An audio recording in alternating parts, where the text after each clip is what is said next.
How do you feel about Mark Stein reporting that Durant wanted 4 teams on his list instead of 3, but that the Knicks made it clear they weren't interested in KD, so he kept them off their list? I'm okay with that. Again, we started the show saying one of the problems with the NBA is we're all sitting around talking about a 37-year-old guy and what a difference he can make for a team. I'm okay with the Knicks not wanting Kevin Durant. I don't know if Kevin Durant wins them an NBA title. In fact, he probably doesn't, and I'm okay with the Knicks passing and keeping that core together. I think I can make the argument that statistically Kevin Durant was better than Jalen Brunson last year. Could I not? Could I not also make the argument that Kevin Durant is someone, even though Jalen Brunson is the clutchiest of clutch, you need someone the size of Kevin Durant to be able to get you all of those shots you need, that Jalen Brunson has taken you as far as he can go. Stu, if you don't have to lose Jalen Brunson or Karl-Anthony Towns, why would the Knicks say no to Kevin Durant? Well, what am I losing? Does it matter? Well, as long as it's not those 2 names, does it matter? I would find it nearly impossible that Kevin Durant would go to the Knicks without one of those players. It's not going to be Brunson, but Towns going back. But that's fine. You're saying that Kevin Durant wouldn't want to go there. I'm telling you, if I'm the Knicks, right, and I know I don't have to give up Jalen Brunson, I don't have to give up Karl-Anthony Towns, I absolutely would want Kevin Durant. This would be one of those situations that Mike got so upset about, that you're not willing to get rid of some of your, other players to get the superstar. No, get rid of them. Mikal Bridges, Josh Hart, be gone. But do you think that's a possibility?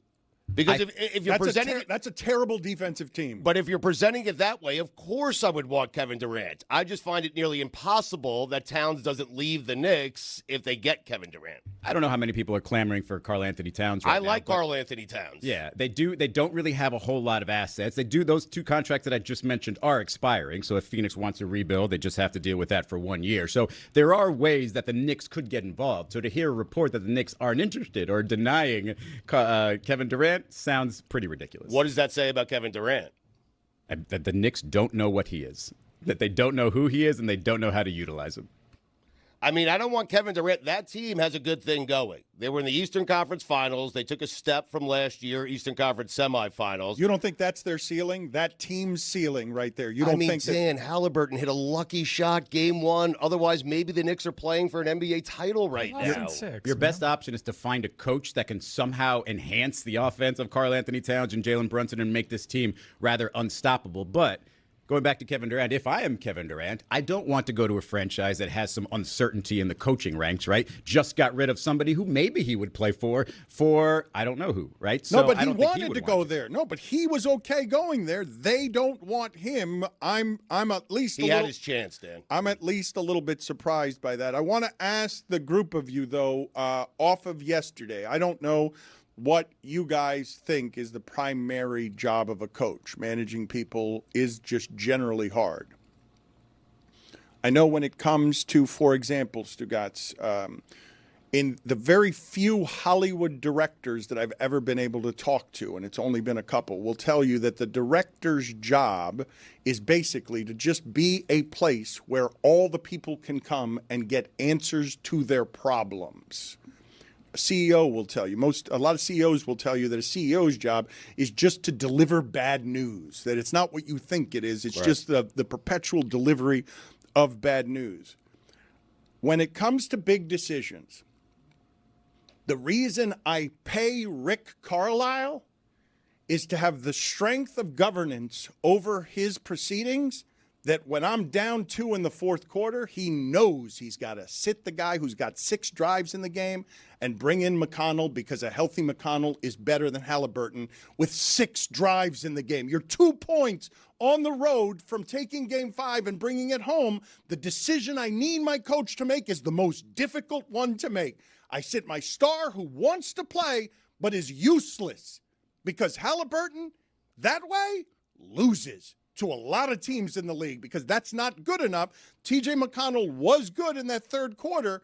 That's the decision I'm paying the coach to make. I understand today people questioning it, and I also understand why Carlisle goes with the guy that he has, because he thinks he's got some magic, and maybe because Halliburton's his star for years to come, you got to just keep riding that, because you can't You give away this season with the decision, but you can't make the other decision because the other decision is the brave one, that if you lose the game the same way, people are going to say, why isn't Halliburton in the game, even injured? I think that's the perspective a guy like Rick Carlisle has to have. Not only did he win a championship, but he won it with a championship. He won that championship with a superstar who was aging, right? It felt there was extra pressurized to get it there. With Tyrese Halliburton, this, even last year's run just to the conference finals, but certainly this year's run to the finals, feels like you're doing this with house money, feels like they're a little ahead of the curve here. So the last thing you would want to do is injure your player for next year. You want to keep this sort of upswing going and make sure that, hey, if we are this type of team that can own the East for years to come, we have to have our superstar. So it makes it a little bit of an easier decision only because Rick Carlisle has that perspective. That's the long term, but for the now, your job is to give your team the best chance to win. And if McConnell is going to give your team the best chance to win, that's the guy you have to go to, even if it means Halliburton doesn't play as much. It's easy to say today, and Izzy's telling you that he thinks a lot of coaches make the move to McConnell since 2019, and I don't think a lot do. I think a lot of coaches just stay with the injured guy because he wants to play. He's my star. He's my leader. The other guy, McConnell, is used to a specific role that isn't playing the last 8 minutes of the game and controlling everything. And so I would have made the same decision Carlisle made. I'm not sitting here arguing easily on the other end of, well, they lost, therefore the other move is the move that's going to work. I'm just presenting to the audience what a difficult decision that is. I know everyone's going to criticize it today. It's just when you live with these people, they're human beings, and your job is to manage them. McConnell's role is McConnell's role. Halliburton's your star for the next 10 years.